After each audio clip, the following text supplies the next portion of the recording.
to Greenside Talks, where we journey together into the heart of sustainable living. I'm your host, Lakshmi Allah, podcast manager and passionate advocate for sustainable fashion here at Greenside Initiative Organization. This podcast is your gateway to invaluable information on living sustainably. From saving our precious soil, exploring the world of sustainable fashion and beauty, to empowering eco-conscious living, we got it all covered. We will also dive into the wonders of various plants, enrich our minds with environmental education, and discover ways to make our planet a better place for this generation and the future ones. So today, we have a very special guest joining us. She's an Instagram sensation known as Go Green with Alexa, where she shares her journey and tips on living a sustainable life. Her dedication to eco-friendly practices and her ability to engage and inspire her followers is truly remarkable. Alexa, welcome to Greenside Talks. We're so excited and honored to have you with us. Alexa, your Instagram is a treasure for us, for people who wants to know about sustainable living tips. Can you please share with us how did you got started on this journey and what motivates you to keep going? Yeah, thank you for that. My journey with sustainability started pretty young and probably different than most people. But I also want to take this moment to say that no matter where you are, how old you are, anyone can be sustainable. So I am just lucky that I grew up with parents who were very nature focused. And my mom has a background of growing up on a farm. My dad is very into the ocean, free diver, scuba diver, and I basically just I've been a certified scuba diver since I was 10 years old, and that was really the gateway into my sustainability journey. I just fell in love with the ocean, with nature, with its preservation and conservation, and over the years, I've just made more of a connection between myself and nature. I mean, all of humankind really, and nature, and just seeing that connection between the health of humans and the health of the planet. I always dreamed of having a career in the environmental space in whatever capacity that looked like, but I wasn't sure how I was going to get there. So a few years ago, I pivoted my career into copywriting, and I started working with after a couple years of working with all types of brands and industries, I decided to niche down to sustainability, which is my true love, and I have been here ever since. So yeah, it's a lifelong thing. I've been very blessed to have parents that have always like put nature at the center of our lives. That's really incredible. I feel like this nature thing and the sustainability, the love and the dedication for it, I think all started because of your parents. And that's really nice. So, what does being sustainable even mean to you? Yeah, that's a great question. Sustainability is about doing less and creating less of an impact as much as possible, and trying to use as few resources and create as little waste as possible while living your everyday life. It's just that consciousness of using less, washing less, buying less. It's really just about doing less and focusing on nature. Oh, that's nice. So basically, it should like we should follow the three R's like reduce, recycle. What's the another R? I forgot. Do you know? Refuse, reduce, reuse, recycle. Yeah, yes. So Everyone forgets about the fourth R, which is refuse. oh yeah, yeah, exactly, yes. Because I think it's like it's better to refuse few things, like not to overshop. Yes. And I would like to ask you some personal questions. I hope that is all right. Yeah, of course. How old are you? Oh, I'm 30. I just turned 30 earlier this year. Oh, happy 30. Thank you. Where are you originally from? I know your parents are like from Brazil, but like were you also born in Brazil or were you born in America? I was born in the U.S., and so were my sisters. My whole family on both sides live in Brazil still to this day, and we're, yeah, the first generation in my family to be born in the U.S. Oh, okay, nice. Where do you live in America right now? I live in South Florida. It's where I grew up, and it's about an hour north of Miami. Yeah, Ooh, so it's like we're very coastal here, and it's a small beach town where I'm from, but that's why I have so much access, and I'm very grateful to be have that access to the ocean and coral reefs. that's great. Like BMA, right? Like 1 hour away from you. That's super cool. What is your education qualification? Where did you study? Like all in Florida?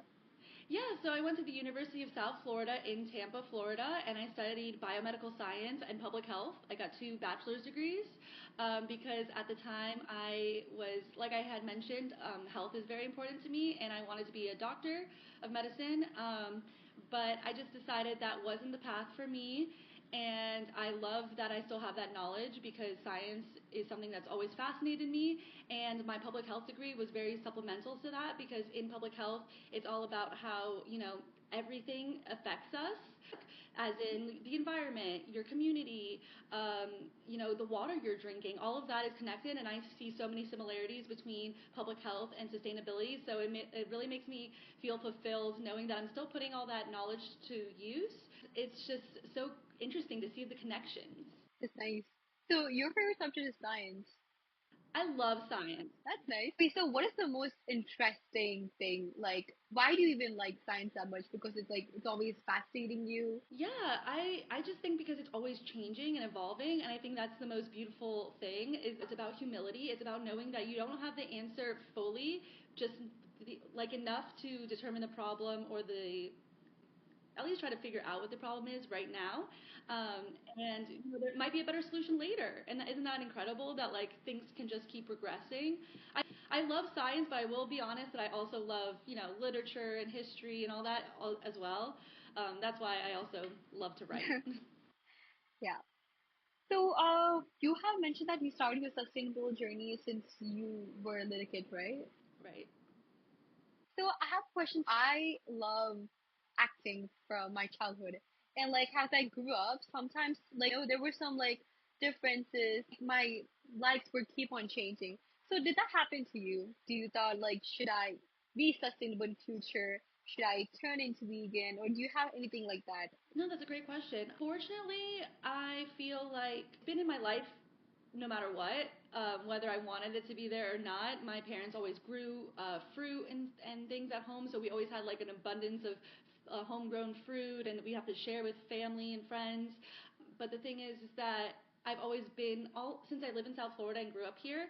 I've always been close to the water, and that's our main activity. Like on the after school, it was like go to the beach. On the weekends, it's go to the beach. So it's like I've always been that had that connection, and I don't think I ever let go of sustainability just because I was always participating in beach cleanups, underwater cleanups since I've been a scuba diver since I was 10. And I just think that it's been there. Maybe it was less, more in the background when I was younger. And nowadays, I noticed it a lot when I went to college, actually. I didn't even realize how sustainable my family was until I got to college because I thought, it's normal. Like, we have a very small trash can in our kitchen, and that was normal for me. I mean, as I was growing up, I did see that other people had large trash cans, for instance. I know that's like a silly, weird thing to focus on, but like they had a huge trash can in the kitchen, and I'd be like, how do they create so much waste? But it's because they weren't composting. They weren't always recycling, so a lot of that was going to waste and going to the landfill. When I got to college, I was like, wow, like I was throwing a lot of like fruit and veggie scraps away because I cook a lot. And I was like, oh my God, it would break my heart. So I actually got like a vermicomposter in college where I had worms in a compost box and basically just added my scraps to it. Oh. Yeah, my roommates were kind of like not excited about that. But it was really an interesting time. And that was really the time when I really noticed that I was like, oh, this is not normal. This, there's something here. Yeah, yeah, yeah, I get it. So to you, from childhood, you don't even know that you're being sustainable, but it's just like the way you're living your life, it just feels so normal to you, right? Exactly. Yeah, and like as you grow up, you start to see difference in others, but like others think you are different. Yeah, that's true. I got a lot of weird looks for the word box. Yeah. One of my questions was about this composting. So how do people around you, such as your loved ones or your friends, support you in your this sustainable journey? My husband, for instance, he's very sustainable. He has like a degree in environmental policy and management. So thankfully, I have a partner who's very supportive and very much. He's also a scuba instructor, so he's very much involved with conservation and things like that. My friends and my other family, I guess, they ask questions a lot. And now that I've become more of a content creator, I get so many fulfilling moments in my life now where it's like my husband's family, for instance, they'll be like, look what I did. I swapped all my plastic Tupperware for, now I have glass Tupperware instead of plastic Tupperware. And I'm like, wow, like they're like watching my videos and taking something from it and trying to show me too because they're excited and they're proud of the change they made. So I feel like very supported by that because it's like people are watching and people are changing, and I think that's so cool for me to see firsthand. So I feel very supported. I mean, I just feel very lucky to have the people that I have in my life, and it's a growing thing. I feel like you're very fortunate to have the people in your life. 'Cause based on your saying, I think you and your husband are the best pair because he is a scuba diver. I mean, sorry, instructor, Yeah. and you are into beaches. Like that's a perfect match. As a content creator, I think you'll be very much happy when people are taking some lessons from your content and like showing it to you. That's a very proud moment. Even though some people want to be sustainable, they just don't know how to start or where to start. Yeah, especially because I will say I might have had my own biases around my friends and family, like, oh, they might not ever change, things like that, because you just see people in one way. But sometimes it's just that they don't have the tools, they don't know what the next step should be. And I think that's pretty evident with like my husband's family, for instance. Like they just maybe didn't know how they could be more sustainable, and now they have some options. And I just think it's amazing that they're already putting those Yeah, to yeah, yeah. use. But fortunately, we have you. We have your tips, so we could be sustainable. Thank you. What is imperfect sustainability? I'm really glad you asked. Imperfect sustainability is what I try to focus on the most because I'll be honest, I don't love the rhetoric that's about zero waste and things like that, just because I feel like that feels unattainable and almost impossible. I'm not saying it's impossible because there's definitely some options for some things out there. But for the everyday person, it's kind of hard, and especially here in the U.S. where everything's very fast and everyone has a lot on their plate. Um, that we've been kind of conditioned as a culture to just keep it going and not really think and just keep using what you need and moving on and not really thinking about where the end product ends up. And so it's it's something like it's really fascinating that that we can watch this evolution because it's so needed. But imperfect sustainability essentially is just um,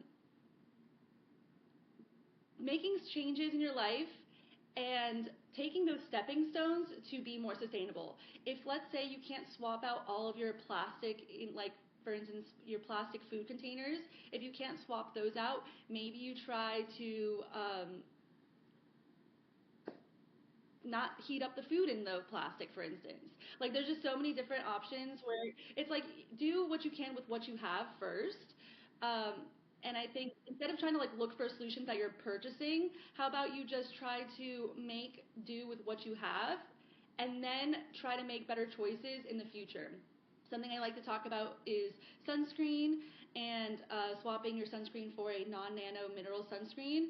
Now, I think like use the SPF you have now and then make a better choice later. Like I think it's all about just using what you have, finishing it, and then making a better choice. And it's not about perfection. A lot of people say, well, some products that are reusable are made of plastic, and I say, well, in the future, when there's a more demand for those products, they will be made in better materials, natural fibers like bamboo and things like that. But it's a step in the right direction to just keep reusing the same product over and over rather than having to buy a disposable product or something like that. So we're just doing stepping stones. We don't expect to go from 0 to 100 like non-sustainable to sustainable in one day or even a year. Like, That's very hard actually to like be not sustainable, like turned all of a sudden you became sustainable. That's incredibly hard, actually. Absolutely. And I see it more as like a personal development journey, kind of like, if you're trying to use self help or you're trying to just, evolve as a person, you don't do that over a short amount of time. That's a lifelong endeavor. And that's how I see sustainability. Or like fitness. Like if you want to get into fitness, you're not going to be healthy and in shape in like the next month. It's going to be a journey.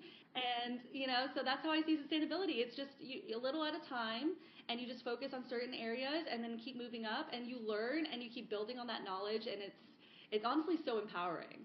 Yes, actually, I feel like sustainability is not like an habit, it's a way of living life. At the same time, being sustainable is not like not only helpful for the environment, it's also helpful for your own health. For example, heating food in the plastic boxes or anything like that, that's very much unhealthy to your health also because eating the food from the like heating plastic, that's not very nice. Exactly. It's all tied, and that's why I also mentioned about the public health thing. Like, it's so important that we see that what's affecting the environment also affects us.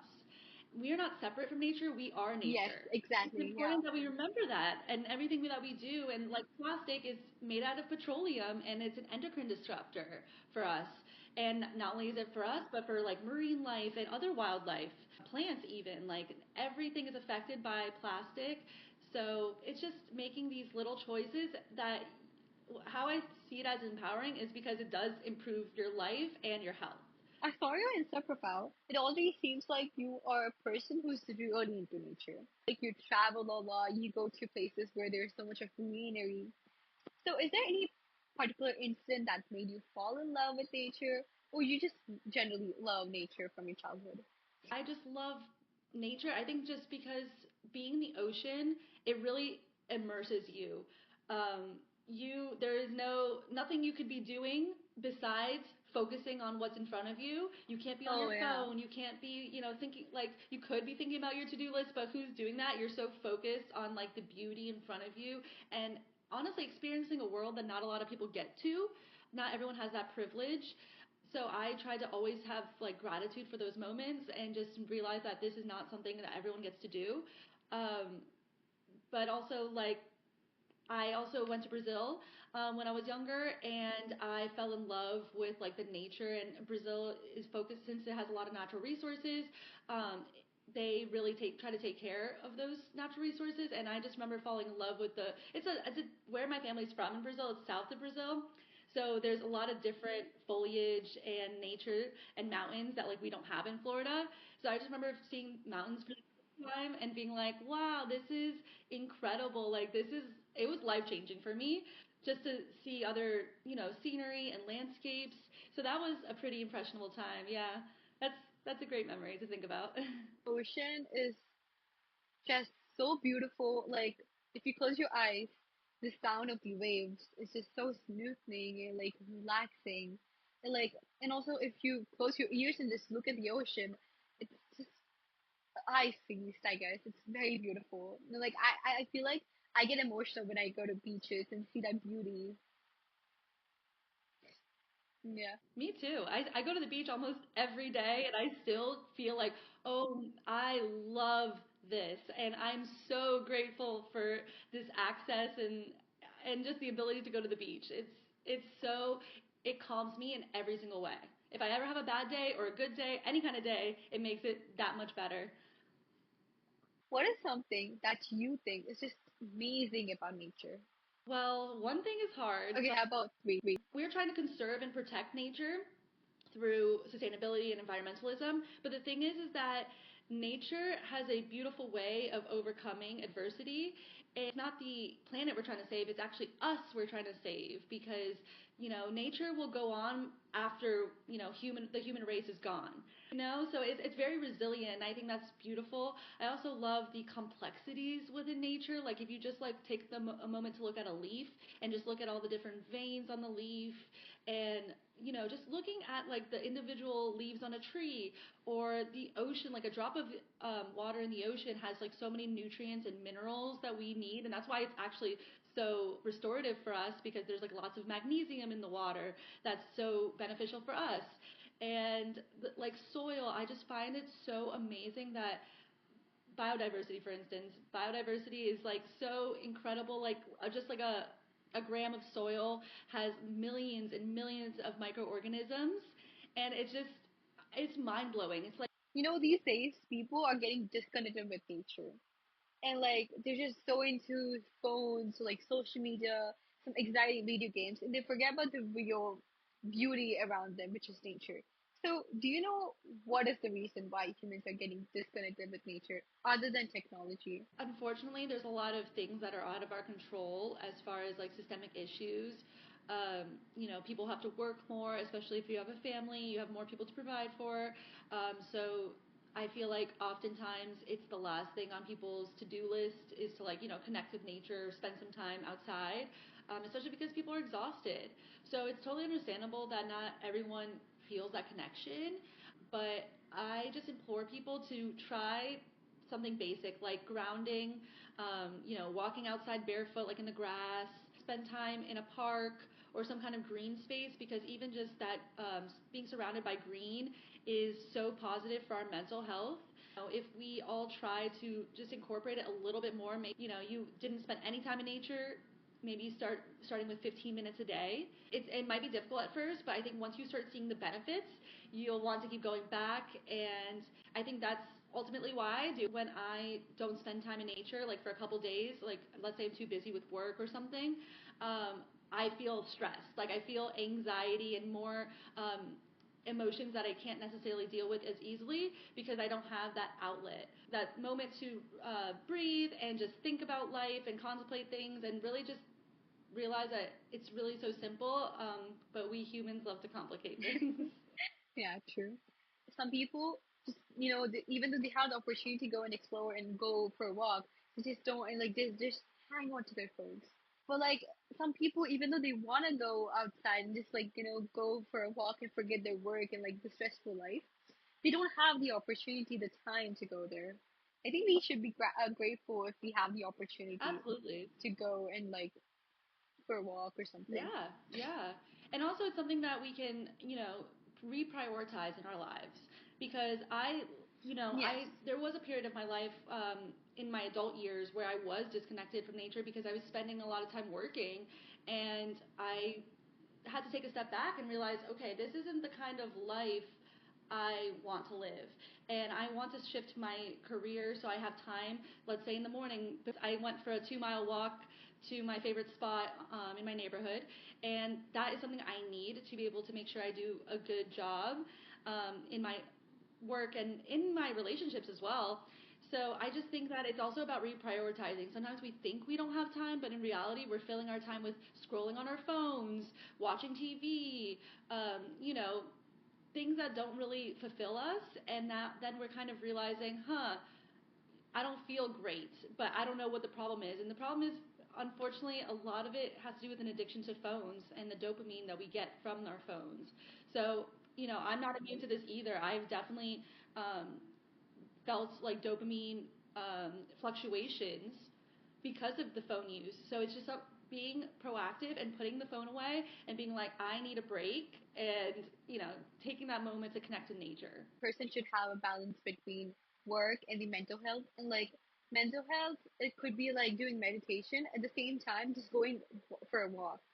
Exactly. And you could do both of those things outside. You could do like a walking meditation, or you could just sit and do a meditation out in the shade somewhere. And I think that is a great way to like stack both of those together. That's true. When did you started your copywriting business? Well, I started learning how to copyright at the end of 2020. I was really looking for a different career outlook. I always loved to write. So I found Alex Catoni on YouTube, and she's a really popular copywriter who has her own program called the Copy Posse, and I took some courses with her. I started that course in February of 2021, and by October of 2021, I was full time in my business with clients. And so October 2021 is when it really started. Yeah, it's been a great ride ever since. I started with just, working with all types of clients and industries, and then had wanted to narrow it down just to focus on clients I'm really passionate about, which are, of course, in the sustainability space. So I like the way you switch your careers. Like you thought like this field is not working out for you. So what does composting even mean to you? So, composting, for people that don't know, it's just recycling of organics. So, that's everything from food scraps to napkins and paper products. And basically, it's broken down by microorganisms to its most basic forms. So, it's like carbon dioxide, biomass, and water, CO2.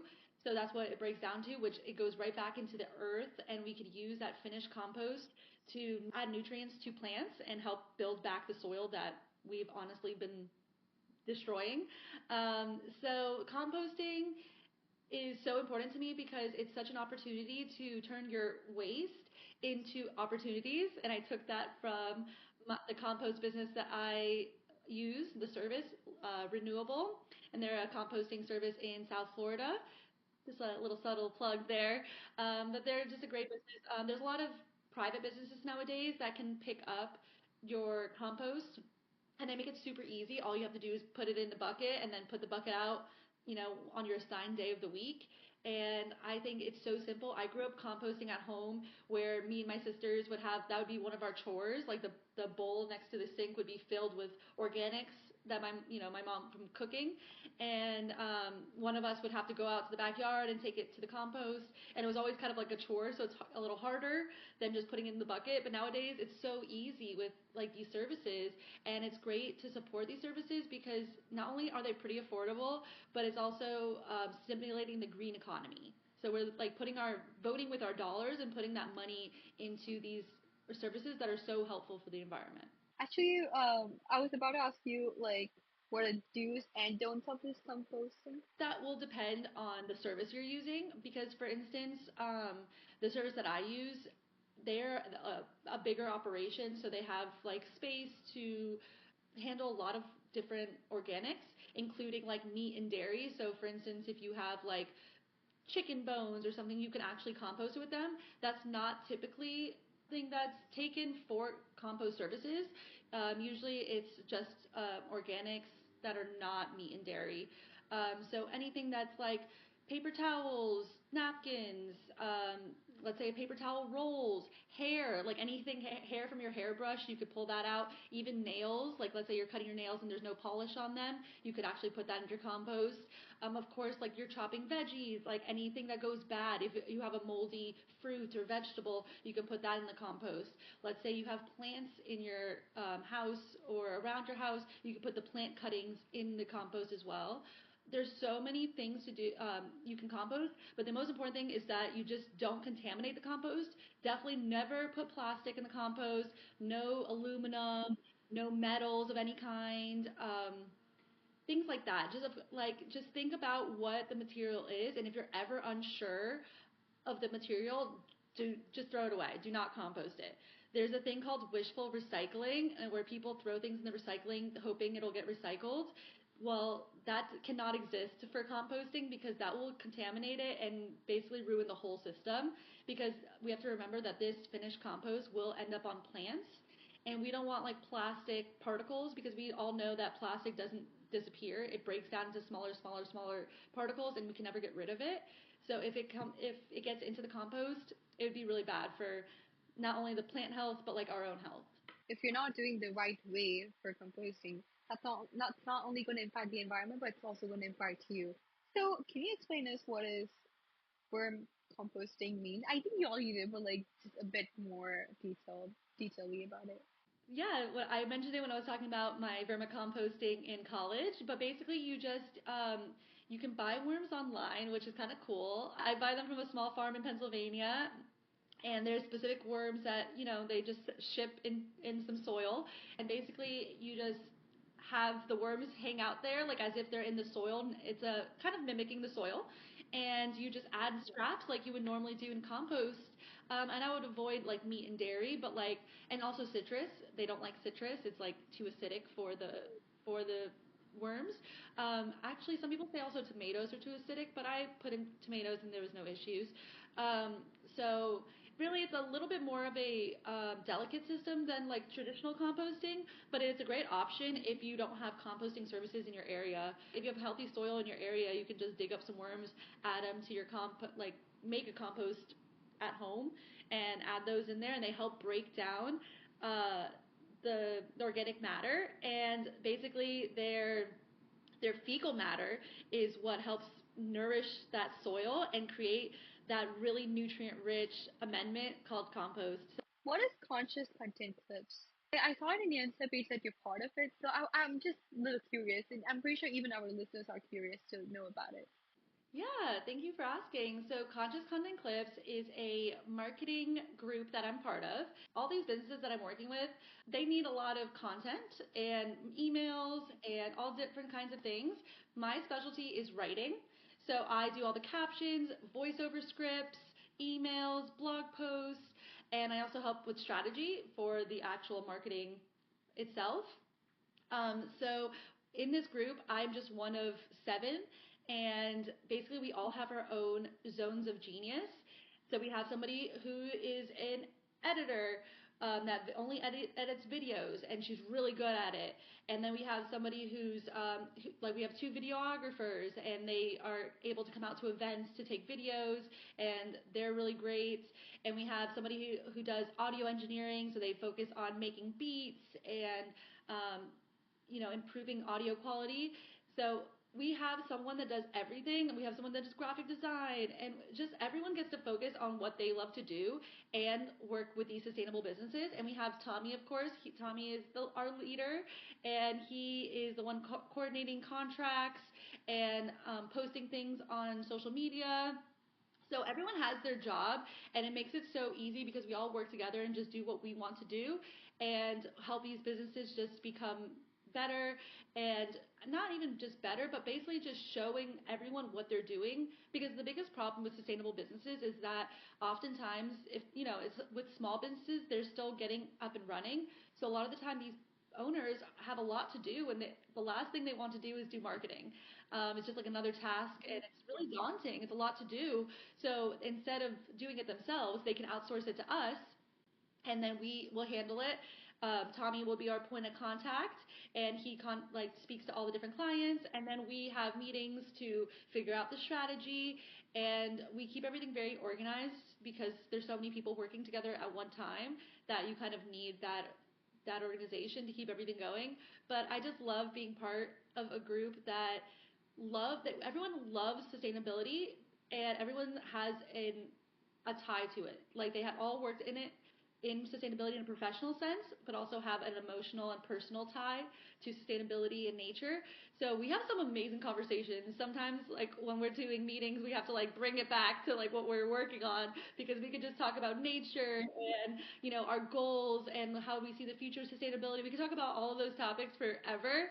So it's really incredible to have people that you work with that are so passionate about what you're passionate about. Actually, that's really great. I feel like, that you're very fortunate about this because, having a team which is, very much like mindset like you is like just amazing because you're getting your work done and you're doing what you like to do and you're having a team which is very much similar to you. That's very nice actually. Usually people think being sustainable is very hard, boring, and like there's always full of rules. So do you think it is true? If it is, then how could you make being sustainable easy and like, much more enjoyable? I can see where people think that for sure. I don't feel that way, obviously, but that's what I'm trying to do for people is that to show them that sustainability and being more conscious of nature can actually be really fun, easy, and simpler than we think. I think oftentimes because there's so much messaging out there and there's just so many opinions and ideas of how you should be sustainable that people are like, I'm not sure where to start or where to go. So that's completely understandable. Like I said before, I think it's just a journey. I think when you opt in to go to this journey, like we mentioned before, like fitness or personal development, you understand that it's going to change you a little bit as a person. Yeah, just shifting your consciousness and changing the way you move through life. So I find nature to be very fun. Like I just think that there's so many activities we could do outside, even if it's just walking outside. I find that to be a really amazing experience. Like you can just watch the leaves move in the wind. You can breathe in the nice scents that you get from nature. There's just so much stimulation from in our senses from nature that I can't really see it being boring, but that's what I'm just trying to show people that like once you do all these activities in nature, you there's no way that you don't feel connected to it. There's no way that you can spend time cleaning up a park and not feel like, okay, this is my park. This is like my this is our park. I just that yeah, it's really just about building that community and realizing that like because because we are all nature, we are all connected. And also, I like, some people think like being sustainable requires you to turn into vegan. Like, you should change your food choices. And like, if you decide to be sustainable, people would think like you need to throw out the plastic out of you, or you always need to be like, very much conscious, like, where we go. Because for sometimes, like, if you're traveling, like whatever is like your comfort zone in home, you might not have that. For example, in home you might not have plastic because you are following the sustainable way. But if you're traveling and if you go to a restaurant over there, like they might serve you in plastic, or they might not have vegan options. So I think like that's where people think it's like hard and like their rules.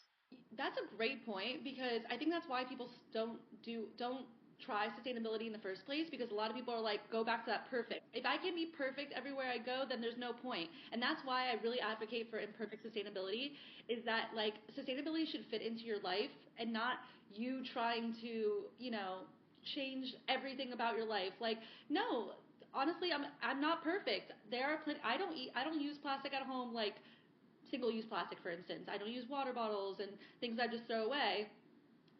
But the other day, I did go to a restaurant. I was with some friends and family, and I didn't choose the restaurant, but when we got there, it was all plastic. Like the utensils they gave us were plastic. Yeah, and the cups they gave us were plastic. Everything was plastic. Obviously, I made a mental note to not go back to that place because that's not something I'm interested in. But I'm not going to sit there and not participate in the food, in the meal, in the occasion with my friends and family. I'm going to just, you know, it's pretty much like I'm taking the L, I'm taking the loss on this one, and just realizing that I can make a better choice next time. I also don't go out to eat very often, so to me, I don't find it to be like a major impact. But it's true, like when you travel, it's a lot of things are out of your control. For instance, not the water might not be potable and like drinkable where you go, and you know that's fair. That's just the environment you're in. You have to be able to adapt to that. That doesn't mean you can't be sustainable when you get home, though. And also doesn't mean you can't bring your reusable water bottle with you and try to find, let's say buying a gallon of water instead of an individual little bottle of water. I think that's where it comes into the imperfect sustainability. It's just those stepping stones. Instead of buying like 20 little bottles, buy one big gallon, and that's less plastic and less resources that took to get to you. So it's just little things like that and just thinking ahead a little bit. Like I love to bring snacks and like make my own snacks when I travel so I don't have to buy plastic and it takes a little bit more work, but I think it's worth it because like we mentioned so many times already, it's not just for the environmental piece, it's also for my own health.